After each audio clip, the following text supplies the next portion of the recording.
Alhamdulillahirabbil alamin. Allahumma shalli wa sallim ala sayyidina Muhammad. Ayah bunda, dan sore hari ini juga nampaknya mengundang umum ya untuk kita bisa bersama-sama di sini. Ya, baik. Bu Miss Iin, saya mohon izin share screen terlebih dahulu karena biasanya modul saya ini sering membahas tentang otak manusia. Jadi mudah-mudahan bisa dibantu dengan slide-slide ya. Baik.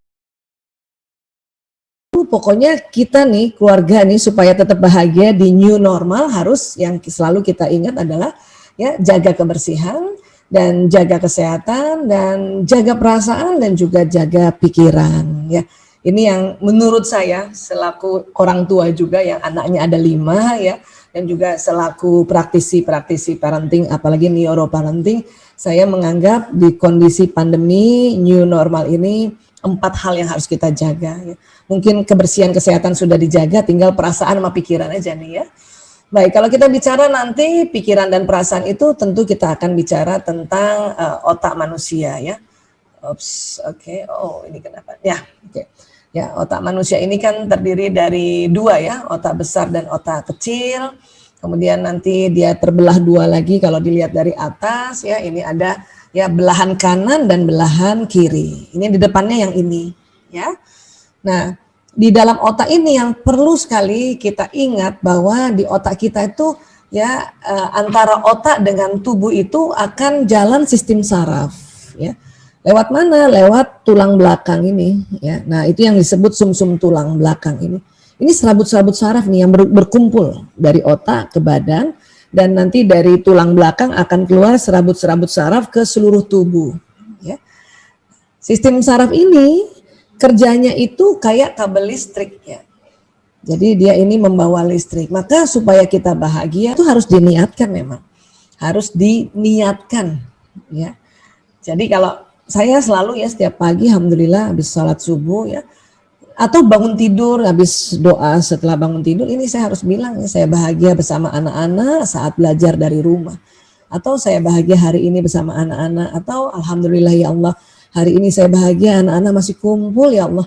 Karena sebelum pandemi anak-anak saya karena sudah besar-besar ya kuliah, ada yang di Jogja, ada yang di Semarang, ada yang di Ciputat, itu pisah-pisah.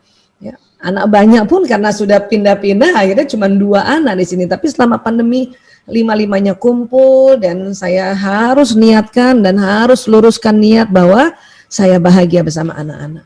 Ya, ini harus diluruskan selalu. Ya. Kenapa? Karena pesan niat yang kita lafazkan itu akan jalan ke sistem saraf dan ke seluruh tubuh. Dan memberi pesan kepada otak kita, memberi pesan pada jantung kita atau kolbu kita, memberi pesan pada seluruh tubuh. Ya, nah, ini yang nanti membuat kita bahagia. Karena kadang-kadang orang tua itu suka ngebatin sendiri, kenapa? Ya, merasa dengan sebagai anak-anak belajar di rumah, orang tua jadinya ya membantu atau mendampingi anak-anak, orang tua suka ngebatin bahwa aduh repot banget ya. Maka kalau terus-terusan ngomong kayak gitu, aduh repot banget ya, aduh repot banget, itu nanti akan jalan pesannya, aduh repot banget ya, aduh repot banget ya. Maka betul-betul repot untuk badan kita. Itu sering kita ya seperti itu ya. Tapi kan cuma ngebatin Bu Aisyah, apapun itu pada saat kita tidak lafazkan lewat mulut, kita batinkan, itu tetap jalan ke sistem saraf ini. Bahkan kadang-kadang ngebatin itu lebih kuat lagi powernya. Ya, kenapa? Karena ngebatin itu kerja di otak dan kerja di jantung. Ya, jadi sekali lagi untuk kita yang meluruskan niat kita ini harus kita diucapkan, harus ucapkan. Kalau diucapkannya nggak dilafazkan, dibatinkan saja ya dia tetap jalan. Hanya memang kalau dilafazkan ada dua jalur yang jalan. Satu yang kita sebut lewat mulut, dan satu lagi karena agak dilafazkan dan terdengar oleh telinga kita, maka telinga kita juga menangkap pesan itu dan jalan ke sistem saraf. Ya, dan akhirnya ya badan kita sesuai dengan apa yang kita ucapkan. Innamal a'malu binniyat itu seperti ini sebetulnya. Apa yang dilafazkan dia jalan di badan, dan badan ini akan melakukan. Ya, saya sering sekali cerita tentang ini di seminar-seminar, barangkali juga di tempatnya Bapak Ibu pernah dengar. Tapi saya suka sekali ulang-ulang hal ini. Kenapa? Karena seringnya tanpa terasa di bawah sadar kita ya mengucapkan hal-hal yang buruk, ngebatin hal-hal yang buruk ya. Dan kadang kita nggak tahu kalau ternyata jalan lewat sistem saraf dan memberi pesan pada seluruh tubuh. Ya. Kenapa begitu? Karena sistem saraf ini itu kerjanya kayak kabel listrik. Nah ini dia bawa listrik dan membawa pesan. Ini tadi yang di tulang belakang ini berkumpulnya serabut-serabut saraf, kumpulan serabut saraf. Ya, ini jalan nih listrik ke badan kita. Ya, nah, apa sih yang dibawa listrik itu? Pesan. Apa yang diucapkan, apa yang didengar, apa yang dilihat, ya, apa yang dipikirkan. Ya. Nah ini dia jalan sistem saraf dan cepat sekali, ya Allah. Ya. Kalau kita tangkap lewat indera itu kecepatannya sekitar 240 km per jam. Dia naik ke otak nanti kasih pesan lagi ke seluruh tubuh, itu lebih cepat lagi 320 km per jam. Untuk itu kita supaya menjaga hal-hal yang kita dengar, kita lihat, kita ucapkan itu ya hal-hal yang buruk, maka hati-hati baca berita ya. Kalau berita buruk itu sekali aja bacanya. Supaya apa? Supaya dia nggak masuk ke dalam otak kita. Ya, sekali saja hanya untuk sebagai pengetahuan kita bahwa oh kondisi kayak gini saat ini. Kondisi kayak gini saat ini. Ya. Para bunda kalau sering baca meme-memenya ya keluhan ibu-ibu terhadap anak-anak yang belajar di dalam rumah atau belajar dari jauh atau dari rumah ini menyebalkan, bikin darah tinggi. Kalau itu sering-sering didengar, itu bisa-bisa kita yang darah tinggi duluan. Ya. Baik, dan kemudian apalagi sih yang kita perlu perhatikan ya, bahwa bahagia itu pilihan. Mau bahagia apa enggak? Gitu. Jadi kalau kita mau bahagia itu ambil keputusan bahagia gitu ya. Pokoknya saya insya Allah hari ini bahagia. Hari ini saya asik sama anak-anak. Itu harus diputuskan gitu. Ya. Putuskanlah bahagia. Karena banyak orang menunggu bahagia itu datang secara alamiah ya. Enggak begitu ternyata. Kalau mau bahagia itu datang secara kuantum, secara cepat, ya putuskan mau bahagia nggak hari ini? Ya, Bismillah ya Allah, dengan izinmu ya Allah saya bahagia hari ini bersama anak-anakku ya Allah. Asik kan? Bahagia itu sesuatu yang asik kan? Nah, itu harus diucapkan ya. Supaya apa? Supaya pada saat kita ucapkan saya bahagia, di otak ini ada satu tempat namanya kelenjar pituitary, itu posisinya di sini ya. Ini isinya hormon bahagia. Pada saat kita bicara yang baik-baik, kita katakan saya bahagia ya Allah, insya Allah saya bahagia ya Allah, insya Allah saya sayang sama anakku ya Allah, insya Allah saya asik sama anak-anak ya Allah. Itu hormon bahagia di kelenjar pituitary, dia akan keluar, dia masuk ke pembuluh darah. Masuk pembuluh darah, nanti dia masuk lagi ke jantung, jantung memompa lagi ke seluruh tubuh. Maka seluruh tubuh ini asik, seluruh tubuh itu bahagia. Ya. Jadi tadi makanya menurut saya apapun kegiatannya, ya, mulailah dari kita niatkan untuk kita senang sama anak-anak, asik sama anak-anak, bahagia sama anak-anak. Ya. Dan itulah tanda syukur namanya. Nah, pada saat kita bersyukur itulah keluar hormon bahagia dari kelenjar pituitary. Ya. Dan di dalam otak juga, nih saya juga sering banget kalau seminar cerita ini ya. Karena apa? Karena banyak orang nggak kenal di dalam otaknya isinya apa. Ya. Di dalam otak manusia itu ada namanya the limbic system atau sistem limbik. Otak yang mengatur emosi, ya. Dan selama kita hidup, emosi itu selalu ada di otak kita.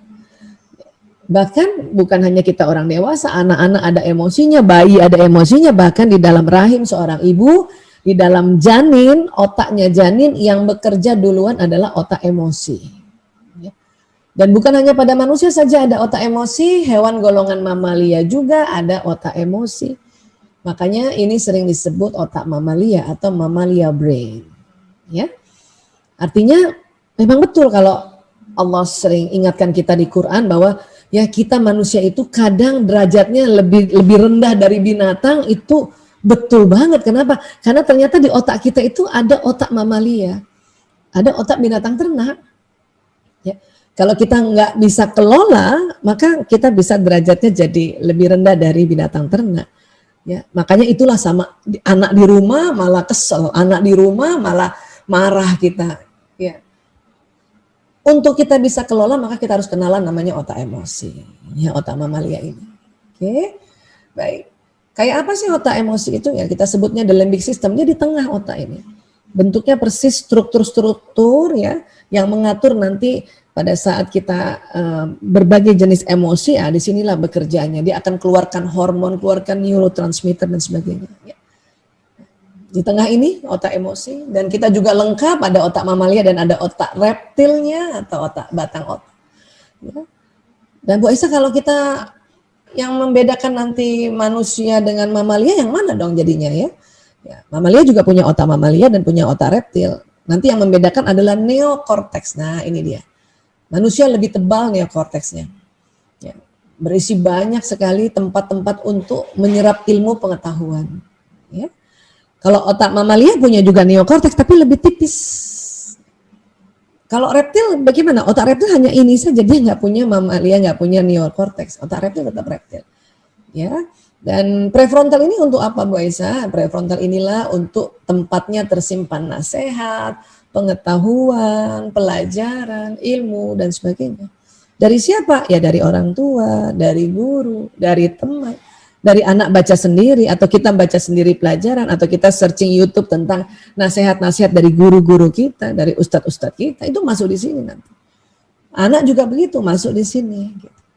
Ya. Namun sebelum dia masuk ke sini, itu ilmu itu ya ditangkap oleh indera, nanti dibawa pesannya masuk dulu ke sini nih, ke batang otak. Nanti jalan ke mamalia ini baru masuk ke prefrontal cortex. Terkadang kita kalau lagi nggak asik, merasa nggak asik ya, atau nggak niatkan sesuatu yang asik, itu batang otak kita tegang loh. Menghadapi anak batang otaknya tegang. Kenapa? Karena kita nggak setting untuk kita asik sama anak-anak. Ya, karena kadang kita selalu ya tanpa sengaja ya kita ngebatin dalam hati itu kita bilang aduh ya sama anak-anak lagi, aduh nih anak-anak belum sekolah lagi, kapan sih sekolahnya dibuka, aduh. Nah, itu pada saat kita adu itu batang otak tegang, otak mamalia tegang. Ya, ilmu kita di kepala kita, di otak kita yang sudah kita belajar dari mana saja itu bahwa anak ini ya permata hati, ya. Kemudian anak ini adalah amanah, itu lupa loh. Kalau apa? Kalau batang otak tegang dan otak mamalia tegang. Gara-gara kita belum apa-apa ya sudah nggak asik atau sudah nggak senang sama anak-anak. Sudah nggak terima kondisi pandemi seperti ini. Ya. Insya Allah kita semua ya sudah 9 bulan harusnya kita sudah semakin terbiasa dan sudah makin mahir. Itulah tadi kalau saya ditanya contoh-contohnya, saya yakin ayah bunda sudah lakukan itu. Yang saya mau ingatkan hanyalah bahwa kita punya beberapa lapisan-lapisan otak yang kalau kita kenal dia, maka kita bisa mengatur sedemikian rupa dan jadi asik. Ya, gitu. Baik. Ya, di dalam otak mamalia itu berbagai jenis emosi. Ya, dan dia kalau diukur pakai satu alat yang namanya ya EEG, elektroencephalogram. Itu ternyata setiap level emosi itu ada frekuensinya. Dan kalau di setting kayak gini, kayak dia kayak tangga gitu ya. Dia kayak tangga. Dan semua ini ada di otak kita nih. Ya, ada di otak ayah bunda, ada di otak bapak ibu guru, dan juga otak emosi pada anak-anak. Tapi anak-anak sebelum dia balik, itu level emosinya jauh lebih sederhana. Ya, biasanya emosi mereka itu sedih, takut, marah, dan gembira. Ya, atau semangat. Tapi kalau kita seumuran kita kayak gini nih, ayah bundanya, bapak ibu gurunya, emosinya lebih variasi. Ya, lebih variasi lagi ya seperti inilah. Ya. Bahkan ada ilmuwan yang memecah lagi ini menjadi lebih banyak lagi. Ya, saya senang pakai cara yang seperti ini, dan kalau digabungkan dengan ilmu nafsu itu hawa nafs ya itu tadi terdiri dari lawama, amarah dan mutmainnah. Ya. Ini semua ada di kita. Ada di bapak ibu guru, ya, dan emosi ada pada anak-anak yang sudah mulai ya akil balik atau sudah mulai remaja, dia punya level emosi kayak gini, ya, nggak bisa hilang. Dan emosi ini anugerah Allah. Yang diminta adalah pada saat kita sedang turun level emosinya, kita aware, kita tahu bahwa oh emosi saya sedang turun nih. Ya. Sehingga setelah kita tahu emosi kita turun, ya kita kasih juga diri kita ini ya untuk menerima emosi ini. Supaya apa? Supaya oh ya ya Allah saya sedang kesel nih, ya Allah saya sedang marah nih, ya Allah saya sedang takut ini, ya Allah saya sedang cemas ini, ya Allah saya sedang sedih. Itu biarkan tubuh kita juga menerima dulu emosi ini, ya. Dan setelah itu baru kita segera move on ke atas, ya. Nah ini, jadi emosi ini banyak yang secara awam orang suka bilang, aduh emosi saya lagi naik nih. Ya, emosi lagi naik itu malah sedang bagus. Kalau kita marah atau kita emosinya negatif itu malah lagi turun namanya. Aduh emosi saya lagi turun nih, nah, itu lagi turun. Ya, kalau emosi saya lagi naik itu berarti lagi bagus, lagi bagus. Ya. Dan saya berkali-kali juga cerita tentang level emosi ini karena dengan kita mengenal emosi, tahu juga bahwa emosi berlevel, maka kita bisa mengelolanya. Untuk apa Bu Aisyah dikelolanya? Supaya kita lebih sering berada di ya nafsu mutmainnah. Kenapa sih Bu Aisyah susah-susah kita di nafsu mutmainnah? Supaya beruntung. Ya, supaya beruntung. Dan supaya apa yang dikerjakannya itu di zona ikhlas. Ya. Pokoknya kalau ayah bunda merasa asik nih sama anak-anak, itu udah jelas dia ada di atas nih. Ya. Berarti sudah ikhlas tuh. Tapi ayah bunda misalnya ya, anak-anak ajak main kah, atau anak-anak bunda temenin aku bentar lagi mau sekolah ini online, terus kita kesel gitu ya, udah sendiri aja kan udah besar ini sendiri sana. Nah, itu berarti kita lagi marah itu, berarti saat itu kita di luar zona ikhlas ya. Walaupun ini ada di otak kita, tetapi ya cobalah kita cepat-cepat naik ke atas. Karena ada bunda begitu pagi-pagi karena capek banget, kurang tidur, aduh, udah kamu kerja sendiri aja gitu. Itu berarti saat itu belum zona ikhlas, ya. Oke, itu memang ada di otak kita dan itu sangat lazim, ya, sangat wajar, ya. Hanya kalau terus-terusan berada di zona marah maka merugi kita nanti. Terlalu lama di zona yang bukan zona ikhlas itu rugi nanti. Jadi gimana dong Bu Aisyah untuk dia naik ke atas? Nah ini nanti kita akan belajar sama-sama bagaimana dia untuk naik ke atas ya.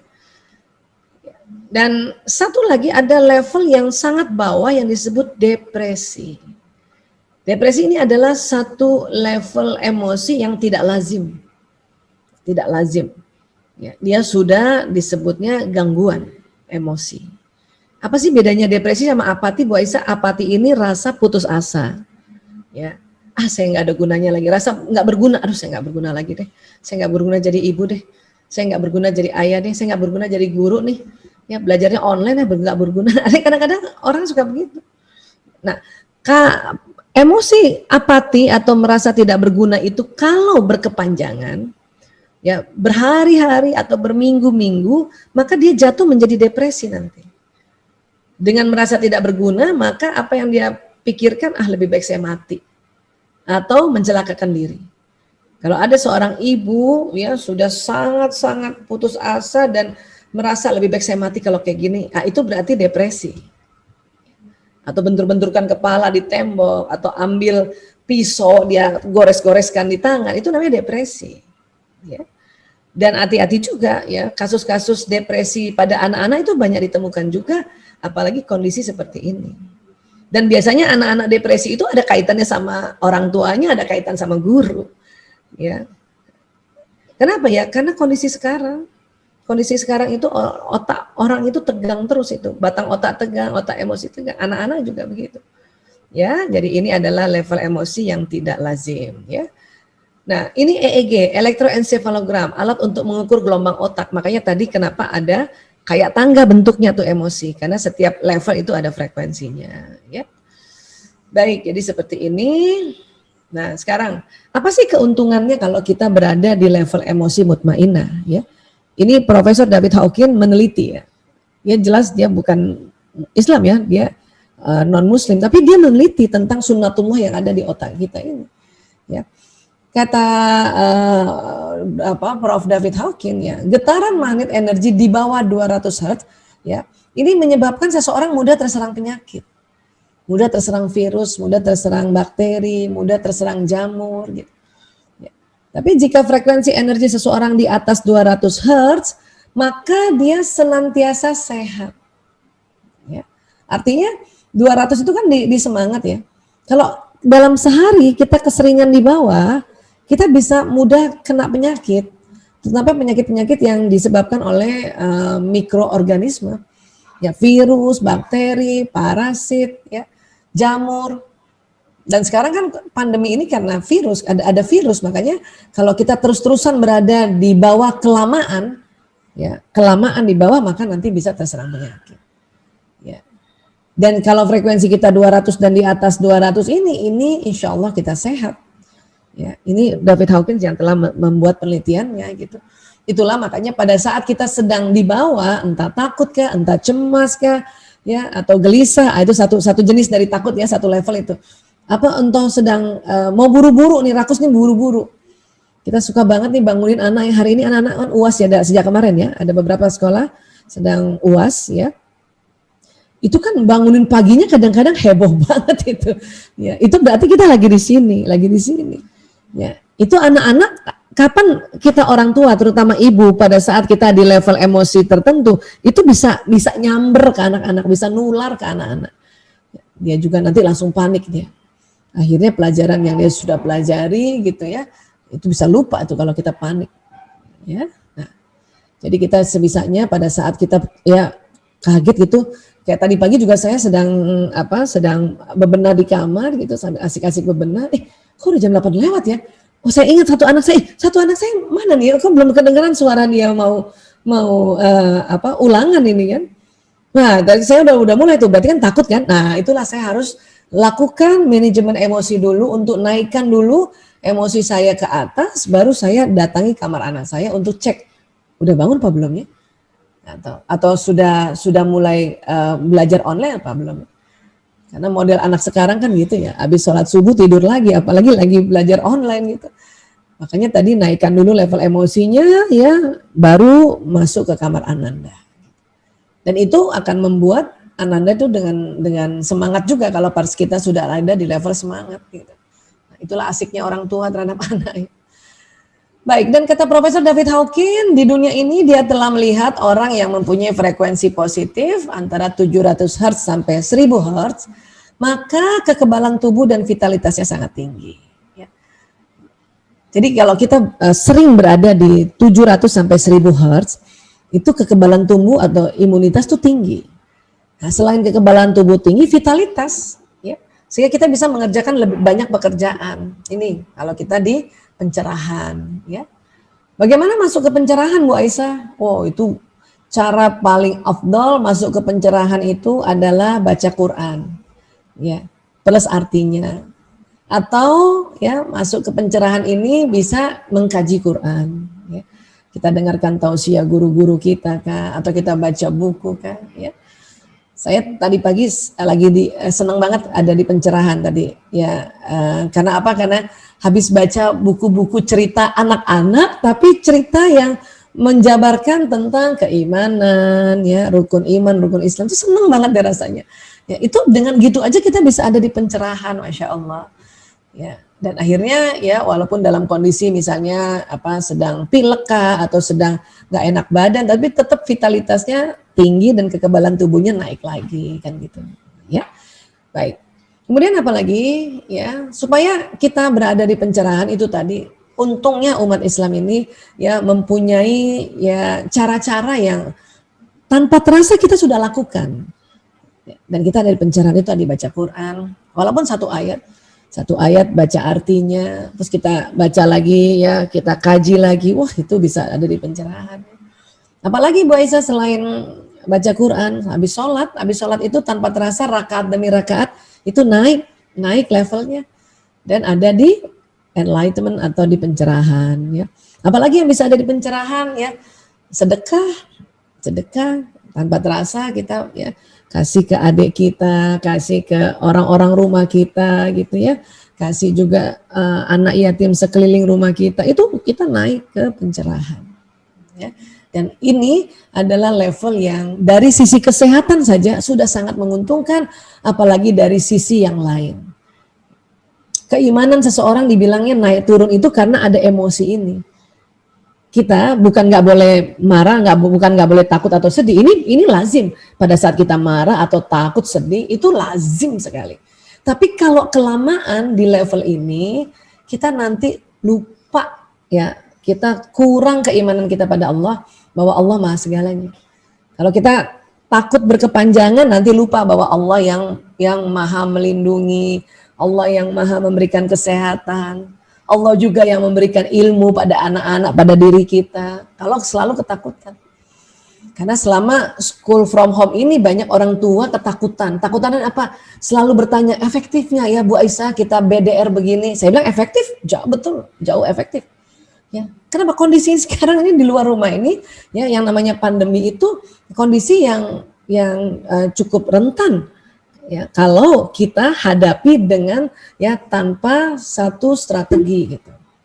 Ya, efektif. Tapi nanti anak-anak ilmunya tuh kurang, ilmunya tuh nanti nggak efektif, nggak maksimal. Loh, yang memberikan ilmu kan itu Allah. Nanti kita lupa tuh, karena kita ketakutan, kita lupa bahwa Allah yang membukakan ilmu, ya Fattah, ya Alim, Allah yang memberikan kecerdasan, ya Rashid. Itulah makanya dikatakan keimanan seseorang naik turun itu karena ada emosi ini. Tapi wajar kita ada di sini, maka cepat-cepat move on ke atas. Ya. Emosi ini mempengaruhi cara berpikir kita, perasaan dan acting kita. Makanya kita juga harus ngerti nih, kapan kadang emosi ini kita itu mempengaruhi kita cara berpikir, mempengaruhi juga perasaan kita, mempengaruhi ya aktivitas kita, mempengaruhi kita punya perilaku dan sebagainya. Ya.